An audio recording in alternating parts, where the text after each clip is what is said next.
encontré 2 cara a cara.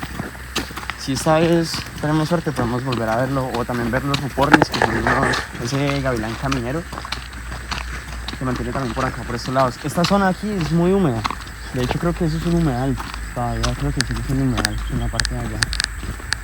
Igual hacia la parte de allá hay otro humedal, es como un poco lo que queda de la laguna gigante que había. Yo recuerdo que anteriormente mi papá me cuenta que esta era una laguna y que venían a nadar y a pescar. Eso que tu papá le cuenta, sigue siendo la última parte de la laguna, porque la laguna consumía todo el otro lado de la carretera, se llevaba todo lo que es Bolívar, pero pues eso ya es tiempo, pues años atrás, miles de años. Y esos palos son como indicadores, ¿no? Del agua. Del agua, sí, cuando se curvea así. Ajá. Generalmente lo que es el árbol nativo, digamos como la ceiba, el samán, el orejero, el carbonero, todos esos árboles cuando cogen cercanía al agua empiezan a tirarse hacia abajo, empiezan a buscar las hojas, empiezan a buscar el agua. Sí. Y entonces ya se toca, por eso se llaman ceibas de pantano. Y las siluetas de las montañas son muy majestuosas. Mira que finalmente como que siempre va a haber valle, ¿no? Como que nunca se termina de... Uy, aquí alcanzamos un límite visual muy chimba. Aquí ya eso de acá, en el medio de las dos. Sí, pareciera ya que bajara. Puede ser el horizonte. Sí, bro. ¿Han visto bien el horizonte en el mar, supongo? Sí. Se ve bien. Es raro ver el horizonte. Y el horizonte también tiene esa mística, bro. Esa mística de lo Yo creo que por eso la gente antes pensaba que la Tierra era plana. ¿Cómo así, bro? ¿No es plana? Es que es esto, weón. Uy, se imagina y yo como que, uy, ¿cómo así? Yo vi engañado. ¿Qué pasaría si de verdad fuera plana?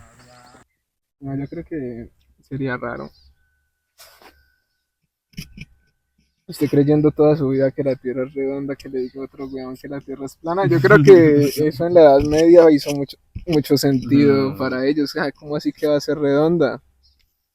Es que para nada, nosotros en el espacio nos estamos moviendo así. ¿Entiendes? Esta es la superficie, nos estamos moviendo así. Sí. Pero bueno, de hecho así fue que funaron a Galileo. A Galileo y a Nicolás Copérnico, güey. Que fue una que les pegaron, ¿no? A los dos. Les funaron a los dos, pero mal. Esos desterraron.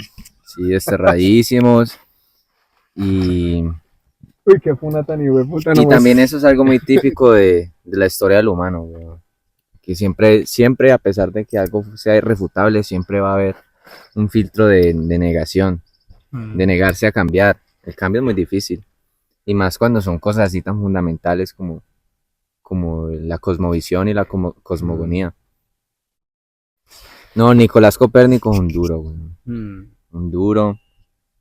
Y claro, obviamente el filtro de conocimiento para ese tiempo era la iglesia. Sí, se no podía llegar ahí a decir cualquier cosa. Lo mismo Galileo, mucho pensador. Se manera un poquito de todo, filósofo, científico, físico, biólogo. Igual quién sabe cómo se movía esa información ahí de manera underground. Sí, obvio. Obvio, no, y al final, pues al final se llegó a lo de él. Y desde ahí se le dice el giro copernicano. Hay que hacer eso, muchachos, eso es lo que tenemos que hacer. Tenemos que apuntar a cambiar la historia. A cambiar la historia. A pensar en lo elemental, en lo fundamental, en el ex nihilo, weón. Yo aquí tengo una teoría. ¿Tenemos una teoría? Tengo una teoría aquí en la libretita. Se imagina, weón, les comienza a exponer toda una teoría. Ahí el Codex Gigax. No, pana, yo creo que no. Yo creo que muy difícil que nosotros, con el con el promedio de reels por día que estamos viendo. Sí, parce, yo creo que nosotros no llegamos nada. No, nosotros... Tal vez por Por descubrimiento, no. ¿Qué podríamos descubrir? ¿Qué podríamos descubrir nosotros en realidad, pana? No, mentiras. ¿Qué podríamos descubrir? Yo creo que sí hay muchas cosas que se pueden descubrir, Sí. pero no sé qué tan trascendentales puedan ser para el mundo. De buena que los Reels fueron un atentado contra la salud mental feo, ¿no? Parce, sí, pues finalmente la historia de la filosofía nace desde La observación. un poco como del atrevimiento y también del rechazo. Yo creo que la filosofía no sería lo que es si no la hubieran rechazado desde el principio. También como un poco volver al método socrático pues de existir, también porque figurativamente hay un mundo extenso y está lleno de preguntas, igual que de ladrillos. Entonces como que cada vez que el tiempo pasa y cada vez que el ser humano nace y se reproduce y muere, las preguntas siguen condensadas en la existencia, como una masa existencial, ¿cierto? Como que por más generaciones que pasen siempre van a existir las mismas preguntas. Entonces eso es lo que rebota en la filosofía, como lo que decía un poco, como lo que decía Kierkegaard, un poquito como de no buscar la filosofía como la estructura de las respuestas, sino más bien como de las preguntas infinitas sin respuesta, como que no hay que ponerle a la filosofía respuestas cuando la función de la filosofía no es buscar respuestas, sino plantear la pregunta. Entonces yo creo que sí es necesario atreverse como a investigar, como a, no sé si descubrir, pero sí tratar como de, no sé, refutar, plantear, no sé. Refutar es duro, porque también uno al refutar necesita argumentos para por qué está refutando. Pero sí de pronto argumentar algo, como proponer, no sé, una teoría, por ejemplo, no sé, a mí me gustaría en términos académicos, pues como hacer una maestría en antropología. O en filosofía, no, en filosofía no sé, yo creo que no me da para la filosofía, pero sí me gusta como la antropología. Entonces, por ejemplo, desde ahí uno, desde la academia, plantear como lo que uno quiere hacer, ¿cierto? Lo que uno quiere cuestionar, porque finalmente el recurso propio y el recurso más sólido que uno tiene para entrar de lleno a la filosofía es la academia. En este momento es la academia.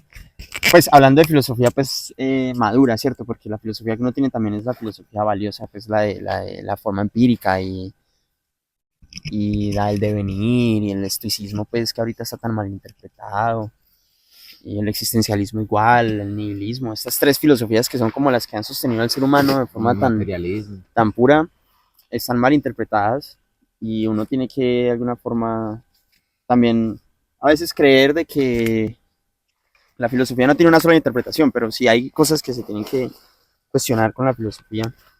Entonces es como... Sí, y que no hace falta ser filósofo para filosofar. Que realmente la filosofía de por sí ya tiene dificultades para definirse a sí misma. Pero dentro, digamos, ese margen de la filosofía está la reflexión, está el uso de la razón. Y para el uso de la razón no requiere a fuerzas que es que usted se haya leído todo Platón, todos sus diálogos, todos los presocráticos, los helenísticos, luego la filosofía oriental. No hay necesidad de pasar todo eso. Obviamente, si ya es lo que usted dice, si ya no quiere robustecerse, enriquecerse y pasar por las diferentes ramas del pensamiento, claro que uno debe irse en la academia, pero ya es más una convicción propia, más no debe ser una limitante. Y creo que la filosofía es una herramienta que debería ser más usada, porque ahorita el eje de conocimiento es la ciencia, pero la ciencia de por sí misma tiene sus limitaciones, siempre va a tener sus puntos de incoherencia, de incongruencia y el límite. Y de hecho así pasa actualmente con la física, de que entendemos de pronto lo macro, pero llegamos a lo micro, llegamos a la mecánica cuántica y vemos que hay muchas cosas que se pueden, digamos, entender como desde el principio de incertidumbre de Heisenberg, que, y es de que cuando se observa esa mecánica cuántica, esos cuantos de las partículas, de los electrones, vemos de que justo cuando lo observan empiezan a cada una a aportarse de una manera diferente. El observador altera la materia. Exacto. Entonces, de cierta manera pareciera que hay un límite y siempre va a tener un límite la ciencia. Y creo que la ciencia no es solo lo observable, lo experimentable, sino también que hay muchos más métodos de conocimiento, como el empírico, el filosófico, el del día a día. Sí. Y de que no importa cómo, de cierta manera siempre vamos a estar dotados de la cualidad de la razón. Que ya ese es otro debate, que tanto la sociedad actual filosofa sobre su vida. Eso creo que sí, relativamente poco, porque la filosofía siento que puede llegar a ser hasta más poderosa que la misma religión si se aplica desde ese propósito que también lo busca la religión. Sí. Porque cuando usted tiene un sistema filosófico, usted siempre va a tener, digamos, una orientación, una forma de percibir su entorno y de tratar de explicarlo. Y ahí es donde usted crea significados propios. Sí. Y ahí es donde está la filosofía. Por ejemplo, sí, hay una vuelta muy loca también con, por ejemplo, el marxismo. Marx decía que la filosofía no importaba sino si el fin no era cambiar el mundo. Como que, claro, Marx también tenía pues el chip de cambiar el mundo, ¿no? Sí, sí.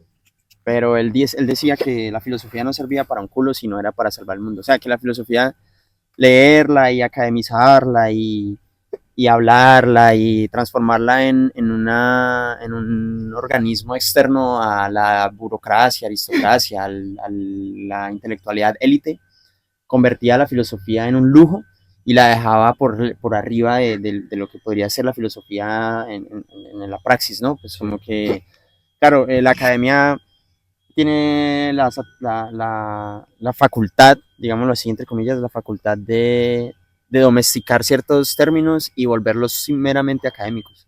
Entonces, claro, la gente del común que no es académica termina perdiendo interés en la filosofía porque se le convierte en algo aburrido, se le convierte en calificación, se le convierte en estudio, en lectura. Y la filosofía no nace de la lectura. Pues Sócrates no leía, nunca escribió tampoco.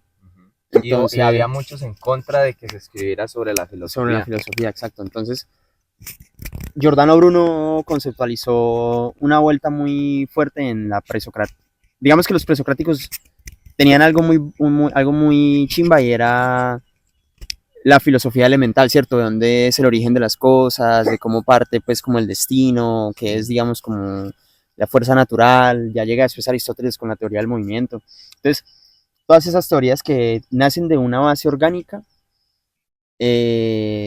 son ideas desnudas. Finalmente ellos decían como que no hay que escribir nada porque la filosofía bien vivida es la que nace de la boca en el momento. Es como que ahí nace la filosofía orgánica, pero también ya después la academia viene y dice como que no, la filosofía hay que escribirla, que también es una ventaja porque de no ser por esas escrituras tampoco entenderíamos mucho como lo que sucede actualmente, ¿cierto?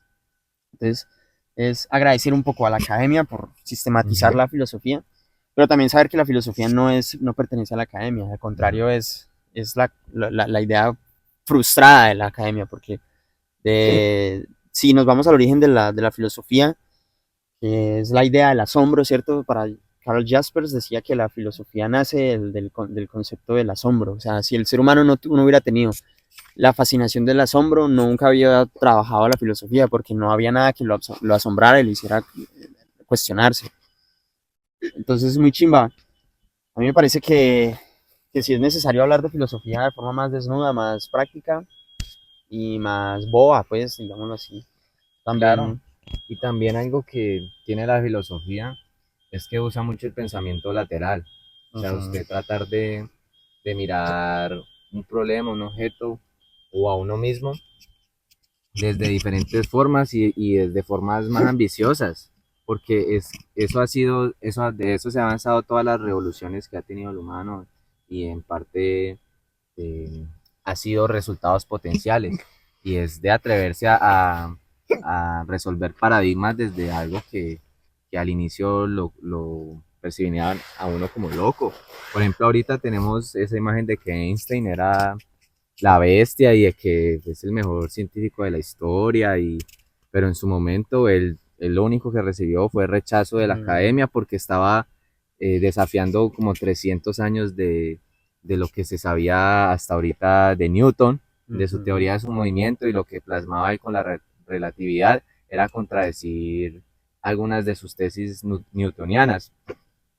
Pero es eso, atreverse, ser rebelde, permitirse preguntarse, permitirse responder y, y que esas respuestas tal vez no sean la verdad, pero sean un paso hacia ella. Y también ese es un ejercicio porque algo que me agrada de la filosofía es que me ayuda a hacerme cuestionamientos que me dan más opciones para yo elegir sobre un tema o para yo posicionarme sobre un tema. Y siento yo que eso también me acerca como a esa libertad de poder dilucidar mejor mi realidad, porque si yo no razono, pues voy a ser un ente que va a cumplir una inercia que no está haciendo de mi movimiento, a pesar de que yo piense. Pero si yo tengo un sistema filosófico, si yo tengo eh, digamos, un mecanismo de razonamiento, eso me va a ayudar a que yo pueda apropiar mi realidad, pueda entenderla y pueda eh, permitirme experimentar sobre ella y usar esa parte creativa que todos tenemos. Sí. Porque el pensamiento es un producto al fin y al cabo. Ajá. Y ese producto es muy valioso y uno no sabe en qué momento ese producto puede llegar a otra mente y hacer una metástasis creativa y ofrecer otro tema y que ya luego se vuelva es una red, se vuelva un pensamiento viral y que pueda generar un pensamiento como en su momento pasó, digamos, con el contrato social de Rousseau, que el brother escribió un libro, ese libro lo empezaron a leer y eso reforzó mucho esa revolución francesa. Y son esos pensamientos, ideas, reflexiones. Son reflexiones de que se atreven a escribir en su cuaderno o a meditarlo, a pensarlo y llegan en un momento que eso cambia al humano porque las ideas son humanas. Sí, pues, yo creo que hablar de ciencia es limitar mucho el asunto. Hasta incluso hablar de filosofía, porque no todo lo filosófico es científico. Y también no todo lo científico, pues no todo lo filosófico es académico. Siento que cuando hablamos de ciencia solamente hablamos pues, de una porción muy pequeña, que siendo la filosofía pues también algo muy importado y muy europeo, también es muy difícil que nosotros lleguemos a entender los términos en los que hablan pues teóricos muy importantes y tan centrales de la filosofía. Entonces, la verdad yo creo que sí hay maneras de innovar, pero ya lejos, ya como con otro enfoque al enfoque científico, al enfoque filosófico, que es una cuestión también muy positivista, ¿no? Lo de ir avanzando, encontrar una manera de avanzar, pero cuando ya uno se pone a ver cosas como el lenguaje que limitan mucho la práctica y que al final es lo importante, ¿no? Que al final lo importante de la teoría es cuando se pone en práctica. Y si el lenguaje no nos está permitiendo poner en práctica las cosas que supuestamente estamos aprendiendo año tras, pues décadas tras décadas, entonces no hay manera de que eso sea viable. Pues sí hay otras maneras de innovar, pero pues en la matemática, pues ya sabemos que hay países que están súper desarrollados y que son por las mismas características que de esos países, Sí. tanto en la matemática, en la física, en la robótica, y deben haber otras maneras de innovar más relacionadas con lo humano. Con lo artístico, sí. Con... Mira que, por ejemplo, lo que vos decís es muy correcto porque, de hecho, una de las escuelas más sólidas y más potentes de la filosofía es la escuela alemana, ¿no? O sea, la Alemania termina pariendo un montón de pensadores, pues, burócratas y aristócratas que terminan entregándole a la academia esa calcificación dentro de la intelectualidad. Entonces, por ejemplo, para los alemanes, por ejemplo, Heidegger decía que la filosofía no era entendida si no se leía o se escribía en alemán. O sea, no había forma de entender la filosofía alemana si vos no eras nativo hablante alemán. Porque hay unas frases del alemán, hay unas conjeturas, coyunturas que solamente tienen traducción exacta en el alemán. Al igual que en el español, ¿cierto? Pero gran parte de eso, por ejemplo, creo que es Hegel, que hablaba del Dasein, que es como el ser, pues la energía del ser.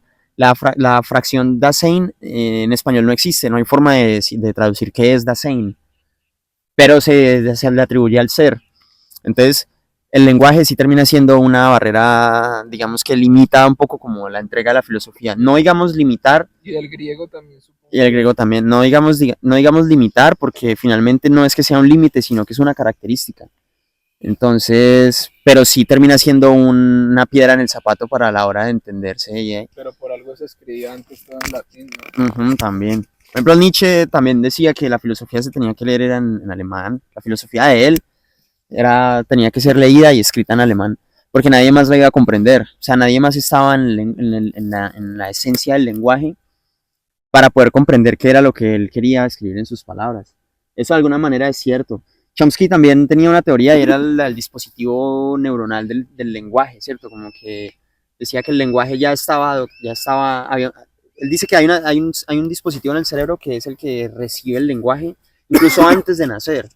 Como que ya venimos con el dispositivo chipeado y nos lleva a nacer con el lenguaje ya incrustado en el cerebro.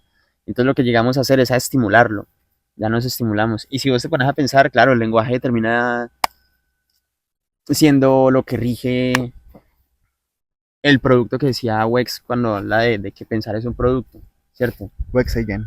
El lenguaje es finalmente el útero de esas ideas que puedan nacer. No, y no solo de eso, sino de una cultura. Sí, total. O sea, sí, sería de todo. Básicamente, pues, digamos, la cabeza de las personas es lo que recibe la cultura.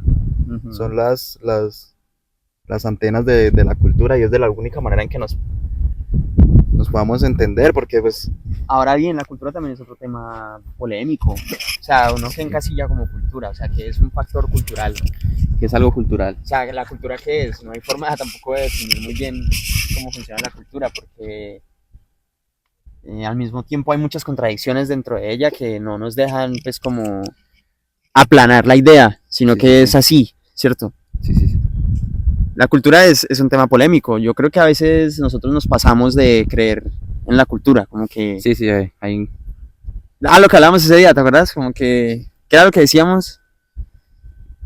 Yo no me acuerdo.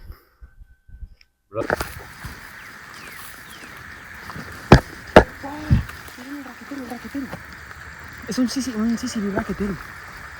Bro, esa ave es migratoria, no se ve todos los años. No jodas. No se ve en toda la temporada. No jodas. La cogimos. ¿Sí le pillaste la cola, bro? Sí, bro, como así, como doble. Se llama sicily raquetero. Ay, bro, esto tan lindo acá. Ah, ya, sí, bro. ¿Cómo vamos, bro? Melo. Mira cómo estoy. Pagadísimo. No, esta ajena inmunda. Esta. Muy bonito. Y esta chuza más rico. Ay. Eso es un chamán. Un negrito que Con esas. Pero sabes que, bro, hacia allá es más chimba, pero eso está muy montado. Ustedes dirán si la pasamos. Pues igual para bajar, bro. Sí, para bajar toca. Allá nos encontramos de una el camino hacia abajo. Toca seguir. Hágale. Firmes por la patria. Esa chuza más rico. Mi amor. Ey, pisen esta que esto es lo más bueno. Ojo con una muy madre.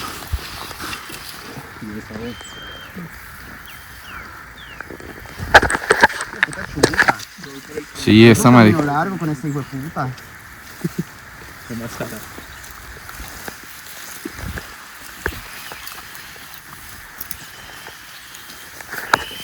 Video of us here.